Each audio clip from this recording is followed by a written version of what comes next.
हम ज्यादा भारत होते तो चीन से संबंधों में कम गुलाबी नजरिया होता। ड्रैगन के साथ संबंधों को लेकर जयशंकर की दो टूक। विदेश मंत्री एस जयशंकर ने बुधवार को चीन के साथ भारत के संबंधों पर विचार किया।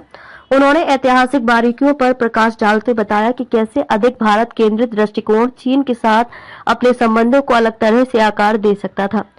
जयशंकर ने कहा कि यदि हम ज्यादा भारत होते तो चीन के साथ साथ हमारे संबंधों के बारे में कम गुलाबी नजरिया होता। राष्ट्रीय राजधानी में अपनी पुस्तक वाई भारत मैटर्स के विमोचन के अवसर पर जयशंकर ने कहा कि जिन तीन देशों पाकिस्तान, चीन और अमेरिका को लेकर मैंने बात की है, उनके साथ शुरुआती वर्षों में वास्तव में हमारे संबंध बहुत विवादित थे।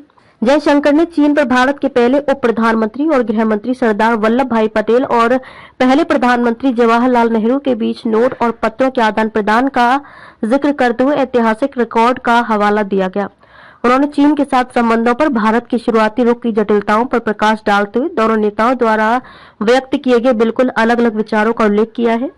पिछले 10 साल परिवर्तनकारी रहे हैं। भाजपा नीति सरकार के तहत अपने 10 साल के कार्यकाल को परिवर्तनकारी बताते हुए विदेश मंत्री एस जयशंकर ने कहा कि ऐसे समय से जब भारतीयों को वीजा के संबंध में कठिनाइयों का सामना करना पड़ता था, आज कई देश कार्यस्थल की गतिशीलता का पता लगाने के लिए स्वयं नई दिल्ली का अनुसरण कर रहे हैं।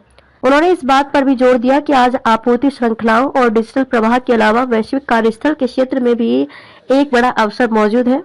जयशंकर ने अपनी पुस्तक वाई भारत मैटर्स में अनुच्छेद 370 से लेकर भारत की सीमा स्थिति, विशेषकर चीन के साथ एलएसी समेत उन तमाम मुद्दों पर खुलकर चर्चा की है जिनसे वह जुड़े रहे हैं।